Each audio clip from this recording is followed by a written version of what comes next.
Bismillah ve salatu ve selamu ala Resulillah ve ala alihi ve sahbihi ve men valah. İmam Bukhari rahmetullahi aleyh Sahih Bukhari namlı kitabında bugünkü bapta şu mescidin adab ahlak haqida to'xtalib kelib, mesciddeki manqini shig'il bilan tatlab iluvchi haqida nima deydi? Ko'rib boqaylik. Abdullah ibn Abbas radhiyallohu anhu shunaq degan: "Agar sen yo'l nijosatga dasab solsang, uni yuvib dedi.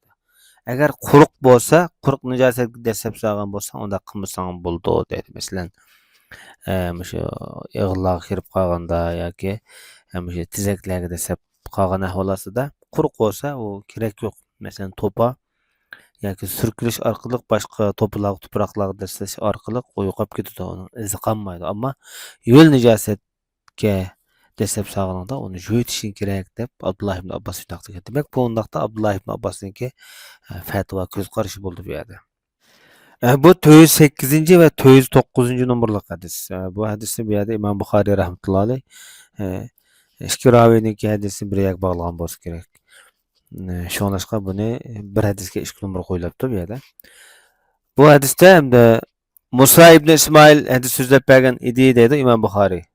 Bizga Musa ibn İsmail hadis so'zlab bergan edi deydi. Va shundaqla Musa ibn İsmail bizga İbrahim ibn Sa'd xabar bergan deydi. İbrahim deydi-de bizga İbn Şahab Muhammed ibn Muslim ibn Şahab az-Zuhri meşhur ulema. Bu kişi bizga xabar bergan dedi.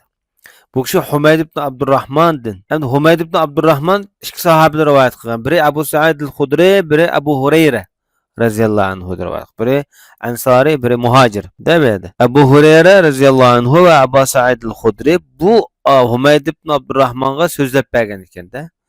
Hakikaten Peygamber sallallahu aleyhi ve sellem mescidin teminde bir manqını görüp kaldı. Nuhame bir yerde manqa. Bir şığıl taşını elip o manqını tatlap cicip düşürüp etti. Ve mundaq dedi. Sizlerinin biringlar emiyede ma babda muhat debek kelgan. Muhat köpünçe şu bundan çıkarılgan näslerge qartıldı. Nuhame meydeden çıkan. Yani birisi belgam, birisi manqa. Lekin bu yerde işiltişte yoki hadisninki ko'rsatmishda ikkisiga bo'lgan iletish hukmi o'xshash. Shunga bu yerda bobda ayrim iboratni, lekin matnida ayrim iboratni aytgan. Amaliyotda ikkilisi qo'llaniladigan jarayon o'xshash. Va mundaq dedi: "Sizlarning biringlar tanahham bir balg'amlik tukirib qolsa, o'zi tarafga, o'ng tarafga tukirmasin balg'amini. Sol tarafiga yoki sol putining ostiga tukirsin." Bu yerda hamda tükürsün degan hozirgidek oliy gilamlarimiz bor. Bunda vaqtda buni tükirish toza beyap bo'lib qoldi. Hozirgi davrda masalan uni tuka deb, masalan qog'ozlarimiz va qog'ozga olsak bo'ldi. Hozir u sol putning ostiga tukasin deb, buni tukagil bo'lmaydi. Gilammayna turadi. Buning davomli ko'zchilik qilib turgan avval u taxim xatarlik. Ammo Rasulullohning davrida hamda shig'il, qum, tegib bir narsa yo'q. Masalan, bu narsa bora. Ya borni ostiga tushib ketadi, bilinmaydi.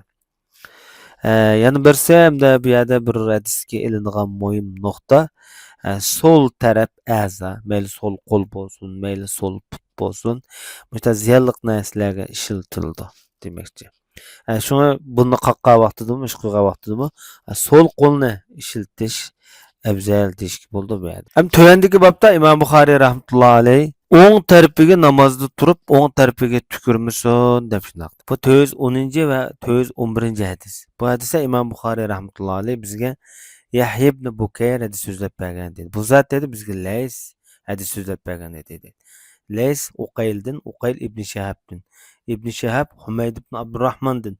Yana bu Humayd ibn Abdurrahmanga bu hadisni Abu Hureyre ve Abu Sa'id el-Hudri rahmetullah radıyallahu anhumlar haber bergan. Hakikaten Peygamber sallallahu aleyhi ve sellem mescidning temida bir balg'amni ko'rib qoldi-da, Peygamberimiz bir tal taş, shig'il taşni elib, onu tatlab tushirib etdi. Ve andan mundaq dedi: "Sizlarning biringlar tükürse, o'z tarafga, o'ng tarafga tükürmüsün, sol tarafga tükürsün, yoki sol putning ostiga tükürsün" deb shunaq degan. Bu hadis yuqorqi hadis bilan o'xshash matnisi. Lekin yuqorqi hadisni İmam Buxoriy rahmetullahi alayh Musa ibn İsmail degan ustoz orqali rivoyat qilgan bo'lsa, mau shaklini Yahya ibn Bukayr degan ustozdan anglagan. Demek bir hadisni ikki ustozdan ikki yo'l bilan anglagan degan bo'ldi. Ammo lekin payg'ambarimizdan bayon qilib boshqalarga so'zlab bergan kishilar yanada Abu Hurayra va Abu Said al-Xudri radhiyallohu anhumlar. Lekin hamda bu hadisniki matnisi qarab bir qism ulamolar payg'ambarimizga namozning ichida masalan so'l tarafga, o'ng tarafga tukirmisin, oldiga tukirmisin debdi. Namozning sirtida qanday qiladi?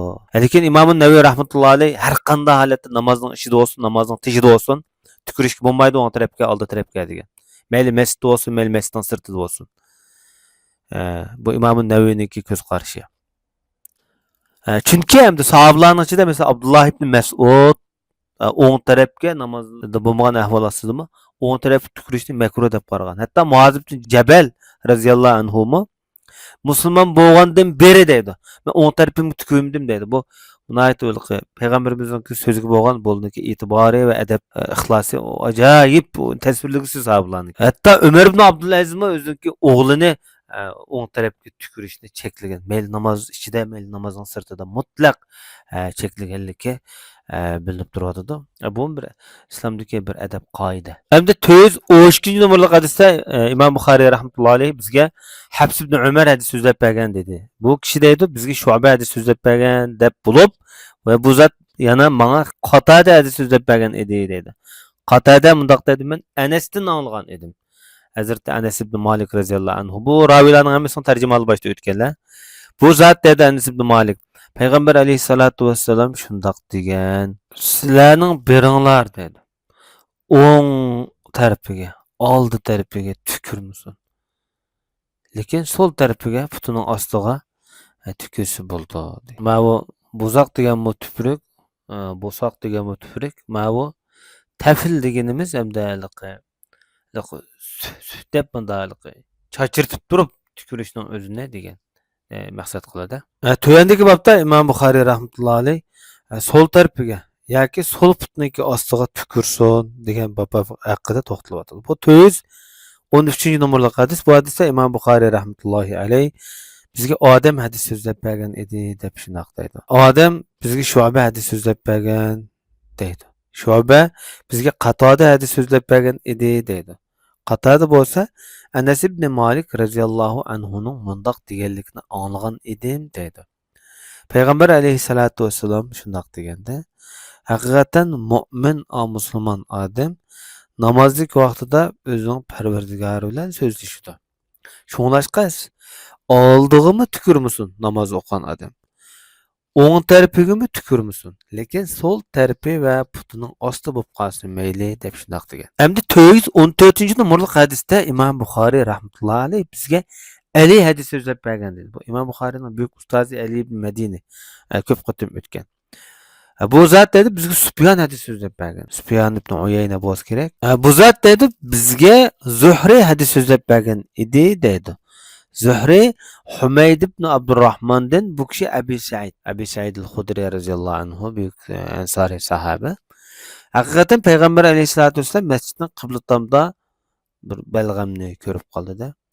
Uni shig'il bilan tatlab tushirib. Ondan oldiga yoki o'ng tarafiga tukirishdan chekladi. Lekin so'l tarafi yoki so'l putning ostiga bo'lsin mayli. Hamda Imom Zuhri Humayddan Abi Saiddan yana shunga o'xshash anglagan deb bundaq bayon qilingan. Hamda Imom Zuhri bu hadisni boshidami shu Humayddan Abi Saiddan rivoyat qilgan tuvanda nima ish bunda deb qo'ymaydi deganda bu Sufyon ibn Uyayna bu hadisni Imom Zuhrdan ikki xil shaklda anglagan. Biri aniq anglaganligini haddasana degan iborat bilan anglagan. Yana birisi Imom Zuhridan Sufyon ibn Uyayna an'ana shaklda, dintin shaklda anglagan. Muhaddislarning nazarida aniq bizga so'zlab berdi, hadis so'zlab berdi degan iboratlar ya angladimman degan iboratlari kuchliroq bo'ldi an'ana rivoyatga qaragan vaqtida. Tuvandagi bobda Imom Buxoriy rahmatullohi alayhi masjidga tukirib qo'ygan bo'lsa bir odam qanday qildi? Buningga kafarati, buning jinoyatini qanday bir taraf qiladi degan bob to'xtalib, bu 415-nomerli hadis. Bu hadisda Imom Buxoriy rahmatullohi alayhi bizga odam hadis so'zlab bergan edi deydi. Odam deydi bizga Shu'ba hadis so'zlab bergan edi deydi. Shu'ba deydi bizga Qatada hadis so'zlab bergan edi deydi. Qatada Anas ibn Malik radhiyallahu anhu'nun mundaq deganligini anglagan edim. Payg'ambar alayhisolatu vasallam shundaq deganki, masjidga tükürüp qo'yish xatolik. Yani bunun cinayetini qanday yapamiz? Bunun kafaret degan asli dehqonlarniki urug'ni yeb ko'mganligini bildirdi. Yani bunun cinayetini qanday yapamiz dedi. Tükürükni kömütüş orqali kafarati ado topadi demoqchi. Hamda Ibn Usaymin rahmatullohi alayh mush hadisga asoslanib turib masjidga tükürishning o'zi harom, ig'ir jinoyat cheklandi deb shundoq degan. Endi bu jinoyatni ham shu tükürükni ilitish, tozalash, yo'qotib o'tish qatorliq shakllar orqali masalan bu jinoyatni yo'qotqili bo'ldi, xatolikdan qutulg'ili bo'ldi deb shundoq degan. Hem tövendik babda İmam Buxariy rahmetullahi aleyh mescitte mankını kömütüş hakkında toxtuluvatında. Bu 416 numaralı hadis. Bu hadiste İmam Buxariy rahmetullahi aleyh bizge Sa'q ibn Nasr hadis sözlep bergen idi deydi. Bu hadise ki bayan kılgan Sa'q ibn Nasr mı İmam Buxariy'nin ustazlarından biri. Bugünkü hadislerdeki umuman ravilarını gelmiş son tercümalı başta ötkeşke şunu bu tercümal hakkında toxtalmadıkta. Bu zat dedi bizge Abdurrazak Ma'mer Hammam'dan hadis sözlep bergen idi. Hammam Abu Hureyre radhiyallahu anhu'dan anglagan ekan. Bu kishi payg'ambarimizni bayon qilib, payg'ambar sallallohu alayhi vasallam shunday deganda, sizlarning biringlar namozga qo'psa, namozga tursa, namoz o'qimoqchi bo'lsa, oldiga tükürmüsün? Haqiqatan bu inson deydi, namozgahda bo'ladi ekan, Parvardigori bilan, Alloh bilan so'zlashida munojat qiladi. Şuna oldiga tükürmüsün? O'ng tarafiga tükürmüsün? Chunki o'ng tarafida farishta bor. Sol tarafiga tükürsün. Ya putunun ostiga tükürsün. Andan onu kömüversin dedi. Endi Peygamberimiz bir yerde o'ng tarafida farishta bor dedi. Sol tarafida farishta yo'qmi? Albatta bor. Lekin Peygamberimiz bir yerde illetlerini, sebeplerini bayon qilmagan masalalarda biz bu sebebini bayon qilmaymiz. Peygamberimiz bir yerde to'xtagan sebebini so'zlagan nuqtada biz bu gap qilmaymiz. Endi bu yuqorqi hadislarda umuman hamda shu masjiddagi adab qoida haqida to'xtalyotdi. Bular bu masjidlarni hurmat qilishning kinoyat muhimlik ta'kidlangan. Nijosatlardan pokiz tutishning muhimligi va shundaqla insonning namoz o'qigan holati Parvardigori bilan eng yaqin bir orliqda ekanligini to'linbek ta'kidlab kelyotdi. Tövendeki babda İmam Buxariy rahmetullahi alayh agar bir odamni tüpürük bak qistab ketibdi. Tüpürük qistab kelsa, kiyimininki bir bujukini elib shu yerga tükürsün, shu yerga aytversin demoqchi. Bu 417 numaralı hadis. Bu hadisda İmam Buxariy rahmetullahi alayh bizga Malik ibn İsmail hadis so'zlab bergan edi deydi. Bu zat dedi bizga Zuhayr hadis so'zlab bergan edi deydi. Zuhayr bo'lsa bizga Humayd hadis so'zlab bergan edi deydi. Humayd Anas ibn Malikdan bayon qilgan bo'lib, Payg'ambar sallallohu alayhi vasallam qiblatamda manqini ko'rib qoldi-da, uni qo'li bilan tatlib etdi. Rasulullohdan bir xil bir ichi siqilgandek, bir xil beharam bo'lgandek bir holat paydo bo'ldi-da. Shuningcha payg'ambarimizda shu ashintaz yaqtumg'anlik alomatlari ko'rinib, nayt ig'ir kelgandek bir tuyg'u bo'lib qoldi. Va payg'ambarimiz shunday dedi. Sizlarning biringlar namoz o'qiganda, namozga turganda Parvardigor bilan so'zlashdi bu namozlik holati. Qibla bilan bu insonning orasida Parvardigori bo'ladi. Shunglashqa qibla tomon tükürmüsün? Lekin sol tarafiga amal olmasa, o'ng tarafiga putining ostiga tükürsün mayli. Ondan ya kiyimining bir tarafini, bujukini ya pechini ep, onu tükürüp bir-biriga bunda uluvetdi-da, uluvetib, munda qilaversin bo'ladi deb Rasululloh shunda g'azablik ochiq bilan sahobalar xitob qilgan edi. Yuqorqi hadislarniki asosan hammasiniki raviylar xilma-xil shaklda bo'lgan bo'lsa-mu, lekin bu hadislarniki berilgan ma'no uqumi bir-biriga o'xshash. Lekin biz oxirgi hadisda bilish tugishlik nuqta Payg'ambar sallallohu alayhi vasallamniki naqadar kamtarligi, axloqining esilligi, oliyjanobligini bilib olg'ili bo'ldi. Rasululloh bir manqini, haqning manqisida hamda o tükürni ko'rib, Payg'ambar sallallohu alayhi vasallam o'zining muborak barmoq bilan tatlab uni editib olganligi Payg'ambarimizning naqadar bu yerga bir kamtarligi, esizodligi, yaxshilikni kichik cho'ng sanamay darhol o'zi birinchi bo'lib qilganligi odamni bek o'yga solgan, ta'sirlantirgan ahvol. Bugungi darsimiz mushaqish bo'lgan. Sallallohu alayhi va Muhammad va ala alihi va sahbihi ajmain.